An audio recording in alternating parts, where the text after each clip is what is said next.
और एक बात, मुझे किसी ने भी पैसा नहीं दिया, ना रियलमी ने दिया ना iQOO 3 ने दिया। इवन मैं iQOO 3 के लॉन्च इवेंट में मुझे बुलाया था, तभी भी मैं आके ये सब चीज़ आपको बता रहा हूँ। ये वीडियो बहुत टाइम से बनाने का सोच रहा था, और iQOO 3 बेसिकली हमें बना रहा है मार्च के अंदर अप्रैल फूल। बताता हूँ कैसे। सो हे नमस्कार दोस्तों, मैं हूं मुकेश, और आज की इस टेकी पाठशाला में मैं आपको बताऊंगा iQOO 3 के बारे में। तो यहाँ पर जैसे आप लोग को पता है कि iQOO 3 के ऊपर मैंने बहुत सारे वीडियोस ऑलरेडी बना रखे हैं। हालांकि मैंने फ़ोन बाय नहीं किया था, बट उनका जो लॉन्च इवेंट हुआ था उसके अंदर जाकर आ चुका था। वहाँ पर जाके मैंने फ़ोन को हैंड्स ऑन किया, और मैं सच कहूँ तो मैं लिटरली दिमाग में बना के बैठा था कि मैं जब iQOO 3 आएगा तो मैं खुद के पैसे डालकर वो फ़ोन यूज़ करूँगा। अगर वो अच्छा रहा तो उसे मैं as a primary device use करूँगा, क्योंकि मैं ऑलरेडी Asus ROG 2 यूज़ कर रहा हूँ, और मैंने फुल ऑन सोच रखा था कि iQOO 3 मैं एज अ मेरा प्राइमरी डिवाइस रखूँगा। कुछ हवाई इस तरीके से चली थी कि भाई ये सब चीज़ें मिलेगी, 90 हर्ट्ज का डिस्प्ले, मॉन्स्टर टच यानी कि एयर ट्रिगर्स मिल रहे हैं उसके अंदर, और भी दुनिया भर का कुछ आया था, स्नैपड्रैगन 865 जो काफ़ी अच्छा है। ये सब चीज़ें हमें देखने मिलेगी। बट ये वीडियो आज बनाने का मतलब यही है कि मैं आप लोग को यहाँ पर एज ए स्टॉप कर रहा हूँ कि भाई अगर आप iQOO 3 लेने का सोच रहे हो, क्योंकि आज है डेट 3, 5 तारीख से मिलना स्टार्ट हो जाएगा ये फ़ोन। तो पहले तो एक बार ये वीडियो देख लो, समझ लो कि फिर आपको जाना चाहिए कि नहीं जाना चाहिए। वो बात आप अपने हिसाब से आप समझ जाएंगे इस वीडियो को देखकर। सो देखो, यहाँ पर है iQOO का मीनिंग जो हमें लॉन्च इवेंट पे बताया गया है। iQOO जो भी बोला जाता है इसे, वो है iQOO का मतलब ऐसा आई क्वेस्ट ऑन एंड ऑन ऐसा करके कुछ निकला है। सो क्वेस्ट यानी सर्च करना, ये सब चीज़ें हैं, मतलब खोज रहे हैं हम वो सब चीज़ें, और वही चीज़ हम भी फ़ोन में खोज रहे हैं कि क्या ऐसा रीज़न है जिस फ़ोन से मैं इसे बाय कर सकूँ। सो ऑलरेडी किसी एक यूट्यूबर ने वीडियो बनाया कि बेनिफिट्स बता रहे हैं कि भाई फ़ोन को क्यों बाय करना चाहिए। तो सबसे पहले वेट, क्वेस्ट है मतलब खोज रहे हैं, सर्च कर रहे हैं, और मैं भी उस दिन लॉन्च इवेंट के अंदर पूरे टाइम खोजते रह गया कि 90 हर्ट्ज का डिस्प्ले किधर है। सो देखो, सबसे पहली बात, अब बहुत लोग बोलेंगे कि भाई मेरा एक फ्रेंड है, उसके साथ मेरा आर्ग्यू भी चल रहा था, 90 हर्ट्ज नहीं दिया तो क्या हुआ, मतलब लाइक ठीक है 60 हर्ट्ज दे रहे, ओके, बट पहली बात समझो। सो यहाँ पर iQOO के 3 वेरिएंट्स है। सो सबसे पहले है 8GB प्लस 128, 37,000 पे करोगे 4G वेरिएंट के लिए। 8GB 256 के लिए 40,000 ऑलमोस्ट पे करोगे 4G के लिए। और वहीं 12GB प्लस 256 वाला वेरिएंट है जो आप 45,000 रुपीज़ के पे करोगे 5G के लिए। इंडिया में 5G आया नहीं है, और किसी ने कहा कि अगर नहीं आया तो ठीक है, आने में टाइम लगेगा, तब तक अगर आपका बाहर जाने का प्लान हो गया तो आप वहाँ पर 5G का मजा उठा सकते हो। भाई ये रीज़न से मैं फ़ोन उठा लूँ, सो ये कोई रीज़न नहीं बनता, ये सिर्फ चिपकाने वाला काम हो रहा है। ब्रांड की तरफ से बताया जा रहा है कि बताओ अच्छी चीज़ें बताओ, तुमको हम पैसा देते बताओ। सो देखो, यहाँ पर मैं थोड़े से अच्छे फीचर भी बता देता हूँ, पहले फ़ोन की सारी बुराइयाँ नहीं बताता हूँ। सो फ़ोन के अंदर आपको स्नैपड्रैगन 865 एंड्रॉयड का सबसे फास्टर और पावरफुल प्रोसेसर आपको देखने मिल जाता है। स्नैपड्रैगन 865 का प्रोसेसर जो आपको इस फोन के अंदर देखने मिलता है, और यही सेम प्रोसेसर आपको देखने मिलेगा रियलमी के X50 Pro के अंदर भी आ चुका है ये वेरिएंट। और यहाँ पर देखो, अभी हम बात करते हैं कुछ ऐसे और बातों की।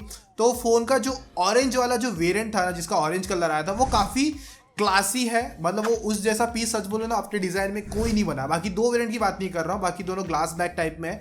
ये वाला आपको थोड़ा सा मैटी देखने मिलता है जो काफ़ी अच्छा लुक देता है, मतलब आप लिटरली समझ के चलोगे कि आपके हाथ में एक मार्बल का पीस है। सो वो चीज़ काफ़ी अच्छा लगता है मुझे। और उसके बाद में फ़ोन के अंदर एयर ट्रिगर थे, यानी कि मॉन्स्टर टच है उनका, वो अच्छा है। फ़ोन के अंदर जो टाइप सी का जो चार्जर आता है उसे अलग ही कैप्सूल टाइप में एक डिज़ाइन किया गया है, वो भी काफ़ी अच्छा निकल कर आता है। तो ये सारी चीज़ मुझे अच्छी लगी। फ़ोन ओवरऑल हैंड में पकड़ने में काफ़ी अच्छा था, जब मैंने यूज़ कर रहा था तो काफ़ी अच्छा लगा, मतलब देखने के लिए। और मैं जब इसके लॉन्च इवेंट में गया था तो मैं ये सोच कर गया था, एज जब OnePlus इंडिया में लॉन्च हो रहा था तो उस टाइम वो कम प्राइस में जो चीज़ें उसने उस टाइम प्रोवाइड की थी, तो मैं भी इस टाइम मेरे दिमाग में यही इमेज बना के गया था कि ये फ़ोन शायद से हमें अगला OnePlus देखने मिल सकता है, बट ठस हो गया। सो OnePlus जब आया था ऑक्सीजन OS के साथ, जो काफ़ी अच्छा और बहुत ही सही निकल कर आया था, और आज भी मेरा मतलब जो सेकेंड फेवरेट है वो मुझे ऑक्सीजन OS लगता है। फर्स्ट मेरा स्टॉक एंड्रॉयड है, मतलब क्लीन एंड सिंपल एंड अच्छा। और जब मॉन्स्टर UI यूज़ करोगे ना, तो अगर आपने कोई पुराने वीवो के वगैरह के फ़ोन यूज़ किए रहेंगे ना, सेम आपको इंटरफेस देखने मिल जाता है। वो मुझे काफ़ी अच्छा नहीं लगा, मतलब कलर्स, मतलब आइकन के एकदम बड़े बड़े से कलर्स और कुछ अलग ही थे। इवन फॉन्ट स्टाइल, अगर आप मेन्यू में जाते हो तो वो फॉन्ट स्टाइल जो देखोगे ना, सो वहाँ पर भी वो मज़ा नहीं आता। ये मेरा जो चॉइस है मैं बता रहा हूँ आप लोग को मेरे ही पर्सपेक्टिव के थ्रू। सो बहुत सारे लोग हैं जिसको पसंद आएगा, जिसको कोई फ़र्क नहीं पड़ेगा, तो वो सारी बातें हैं। सो मुझे मॉन्स्टर UI भी उतना पसंद नहीं आया। मैंने सोचा था कि मुझे सच में अच्छा लगेगा, बट वो चीज़ नहीं आई। कैमरा का इंटरफेस जब मैंने ओपन किया तो वो सेम वीवो वाला इंटरफेस खुलकर आया, तो बहुत लोगों को पसंद है, नहीं पसंद है, मुझे नहीं पसंद आया उतना खास। और रही बात कैमरा क्वालिटी को लेकर, तो जब मैंने इंडोर लाइट कंडीशन में वहाँ पर यूज़ किया था, सो फोटोज़ तो देखो इंडोर लाइट कंडीशन में बहुत सारी लाइट्स थी वहाँ पर, तो फोटोज़ अच्छे आ रहे थे। पर एक चीज़ बताऊँ, जब मैं वीडियो पे ऑटो फोकस कर रहा था, लाइक किसी ऑब्जेक्ट पे मैं वीडियोस की फोकसिंग करे जा रहा था, तो वहाँ पर वो ऑब्जेक्ट को फोकस नहीं कर पा रहा था। बहुत सारा मतलब मुझे ट्रायल करना पड़ा, तब जाके वो फर्स्ट इंप्रेशन मेरा उस टाइम अच्छा नहीं लगा मुझे। सो फ़ोन को छोड़कर पता नहीं फिल्म स्टार को बुला लिया गया और कुछ दूसरे और सेलिब्रिटी को बुला के पता नहीं वो जो दूसरी ही बातें चल रही, लाइक मोटिवेशन और ये सब चीज़ें बातें चल रही है। मतलब प्रोडक्ट के बारे में हम सुन रहे हैं और हम दूसरे किसी जो भी है, मतलब जो भी सेलेब आए थे उधर, सो उनके बारे में वो अपना एक्सपीरियंस बताया जा रहा है। मैं समझते रह गया कि फ़ोन और यहाँ पर इनका कनेक्शन किधर बैठ रहा है। जो क्वेस्ट वाला जो था, मतलब ऑन एंड ऑन सर्च कर रहे जो, वो यहाँ पर कैसे बैठा रहे। हाँ मतलब वो बता रहे थे कि हमने अपनी लाइफ में इस तरीके से सारी चीज़ें सक्सेस करके खोजी। चलो ठीक है, बट ये मोबाइल में कहाँ बैठ रही है, ये सारी चीज़ें समझ में नहीं आई। और जब लॉन्च इवेंट स्टार्ट हुआ था ना, सो चीज़ें मतलब एक्सप्लेन नहीं करी जा रही, चीज़ें आ रही है स्क्रीन पर, स्क्रीनशॉट वो बता के ये है 4D वाइब्रेशन, और मैंने 4D वाइब्रेशन यूज़ किया, उतना कुछ खास लगता नहीं। मतलब एक ऐसा फीचर है जो काफ़ी सा सुनने में अच्छा लगता है, हाथ में लेने में उतना पता नहीं चलता। सच बताओ तो वीवो का Z1X था, उसके अंदर भी ये फीचर था। उसके बाद में यहाँ पर हमें सबसे बड़ा फूल बनाया गया था इसके अंदर iQOO में 180 हर्ट्ज को लेकर, कि पब्लिक को जो नॉन यूज़र जो टेक पे नहीं है, या जिनका जो टेक चैनल या यूट्यूब पे इतना ध्यान नहीं देते हैं, या फिर जैसे दूसरे यूट्यूबर को नहीं सुनते हैं, सो जो बड़े यूट्यूबर को सुनते हैं, तो वो क्या बता रहे हैं, वो क्या फोकस कर रहे हैं, 180 हर्ट्ज का यहाँ पर रिस्पॉन्स रेट मिल रहा है, 180 हर्ट्ज का। अरे रिस्पॉन्स रेट और रिफ्रेश रेट बहुत चीज़ अलग है। आपको जो डिस्प्ले मिलता है iQOO 3 के अंदर, जो सबसे बड़ा मेरा मतलब बोलते हैं ना लेने का रीज़न वही था, 60 हर्ट्ज का डिस्प्ले और 180 हर्ट्ज का रिस्पॉन्स रेट। वो आपको बस एक मतलब फास्टर काम करके देगा आपके फिंगर और डिस्प्ले के बीच में, तो वो थोड़ी सी टेक्निकल चीज़ है। और रही बात यहाँ पर आप इतना फीचर कर रहे हो कि हमारे पास 180 हर्ट्ज है, 180 हर्ट्ज है, सो भाई एक मिनट, iQOO 3 यहाँ पर Asus ROG 2 के अंदर आपको मिलता है 240 हर्ट्ज का रिस्पॉन्स रेट। तो अगर Asus ROG 2 भी इवन ऐसे ही डिस्प्ले करना स्टार्ट कर दे कि भाई हमारे पास 240 हर्ट्ज है, तो लोगों को सबसे पहले ध्यान में आएगा कि 240 हर्ट्ज का तो डिस्प्ले दे रहे हैं, यानी कि रिफ्रेश रेट दे रहे हैं। सो ये माइंड गेम चल रहा है 180 हर्ट्ज को लेके। सो 180 हर्ट्ज आपको बस गेमिंग में थोड़ी बहुत हल्की फुल्की जो चीज़ें हैं प्रोवाइड कर देगा। और ईगल आई करके एक बताया गया था, वो भी कुछ ऐसा था कि एकदम डिटेल चीज़ें हैं, वो उतना कुछ मतलब नहीं है, बस वो नाम के लिए दे दी गई है, ऐसा मुझे लगता है ये सब चीज़ें। और वहाँ पे जब हमने इसका रियल लाइफ में स्पीकर भी टेस्ट किया था iQOO 3 का, तो स्पीकर भी ओके था। Asus ROG 2 का एंड्रॉयड के अंदर सबसे लाउडेस्ट स्पीकर आपको देखने मिलता है Asus ROG 2 के अंदर। वहाँ पे बेचारा अभी चार्ज हो रहा है, वरना सुनाता था, अगर नहीं सुना तो आई बटन में चेक कर लेना, मिल जाएगा वो वीडियो। स्पीकर टेस्ट के बहुत सारे वीडियोस बनाए उसके साथ। सो ये चीज़ें निकल कर आई थी। अगर हम यहाँ पे सिंपल कंपैरिजन लेके चल रहे हैं Asus ROG 2 वर्सेस यहाँ पर आता है अपना iQOO 3, even X50 Pro Realme का भी काफ़ी अच्छा फ़ोन है, अभी मुझे वो अच्छा लग रहा है। मैंने जब लॉन्च इवेंट हुआ था उतना उसकी तारीफ नहीं की थी, लेकिन अब मुझे काफ़ी फ़ोन अच्छा लग रहा है। प्राइसिंग के हिसाब से भी, जो कैमरा के स्पेक्स दिए हैं उसके हिसाब से भी। फ़ोन के अंदर आपको सामने की तरफ डुअल कैमरा देखने मिल जाता है पंच होल के साथ, जिसमें एक 8 MP का वाइड एंगल लेंस देखने मिलता है, जो आपको अगर कोई व्लॉगर वगैरह है जिसको वाइड एंगल पे वीडियोस लेनी है, फोटोज लेनी है, उसके लिए काफ़ी अच्छी चीज़ वो निकल कर आती है।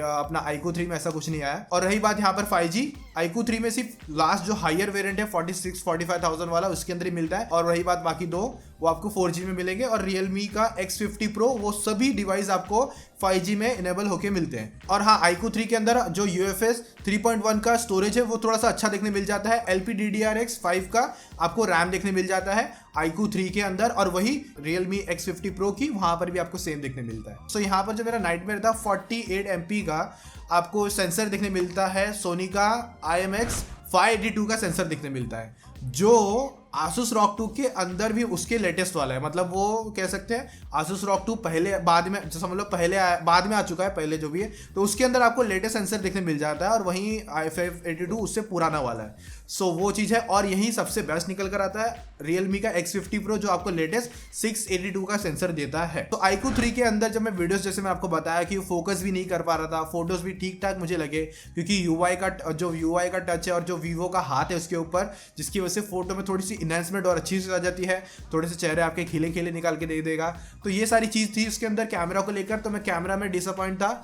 582 के सेंसर को लेकर, और ये बात लॉन्च इवेंट के दौरान कहीं नहीं बोली गई कि हमारे इस फोन के अंदर 582 का सेंसर है। बस साइड में कॉर्नर में थोड़ा सा लिख दिया गया था।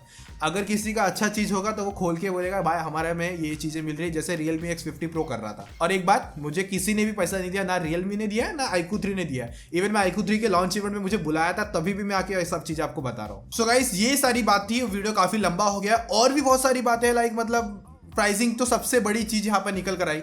अगर यहाँ पर जो प्राइसिंग है उसे थोड़ा सा कम रखा जाता था Realme X50 Pro से, तो एक बार हम फिर भी समझ लेते थे। लाइक अगर इसका प्राइसिंग 30,000 to 32,000 के आसपास भी होता तो चलता था, हमें एक बार iQOO 3 हमारे लिए बेस्ट होता था लेने के लिए। पर यहाँ पर तो वो भी चीज नहीं निकल कर आई। सो गाइस, ये वीडियो आपके लिए अवेयरनेस थी कि आप लोग iQOO 3 लेने से पहले मेरी वीडियो देख लिए हैं तो प्लीज मैं आपको सजेशन दे दूंगा कि मत लेना, क्योंकि ओवर प्राइस्ड है, स्पेक्स भी कम है, बाद में लेके पछताओगे। हाँ, प्रोसेसर काफी अच्छा है और जो दो चार चीजें मैंने आपको बताई वो काफी अच्छी है, डिजाइन अच्छा है, पर आप 865 का प्रोसेसर लगा के भी हमें 60 हर्ट्ज का डिस्प्ले प्रोवाइड कर रहे हैं। सो ये चीज़ मुझे अच्छी नहीं लगी। इवन हाँ, Realme X50 Pro के अंदर आपको 90 हर्ट्ज का डिस्प्ले देखने मिल जाता है, और आई थिंक सो उसके अंदर भी 180 हर्ट्ज का रिस्पॉन्स रेट है, जो iQOO 3 अपना हाईलाइट कर रहा है ना, 180 हर्ट्ज। तो वो चीज़ आप समझ गए रहेंगे ये वीडियो देखकर। सो बस आपको मैं यही सजेशन दे रहा हूँ कि iQOO 3 मत लेना। अगर आपको दूसरा ऑप्शन चाहिए तो Realme का X50 Pro काफ़ी अच्छा एक ऑप्शन देखने मिल जाएगा, कैमरा अच्छा है, प्रोसेसर अच्छा आपको देखने मिलता है। और अगर आपको थोड़े से कम में जाना है, लाइक OnePlus भी एक ऑप्शन आपको देखने मिल जाएगा, उसकी तरफ भी चले जाना। और भी 3-4 डिवाइस है जो आपको iQOO 3 से तो बेस्ट देखने मिल जाएंगे। सो ये मेरा वीडियो था। आज के इस वीडियो में मैंने आपको जितना अवेयर कर सकता था उतना कर दिया, क्योंकि लोग बता रहे हैं बेनिफिट्स लेने का जो किसी काम के नहीं है। तो बाकी गाइस आप लोगों के ऊपर है, आप अगर फिर भी खरीद रहे हो तो आप लोगों की मर्जी।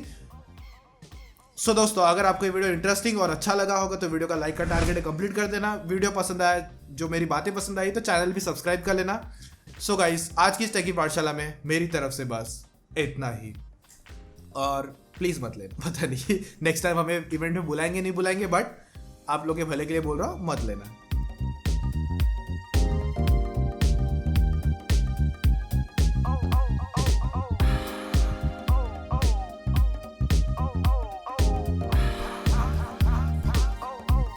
Oh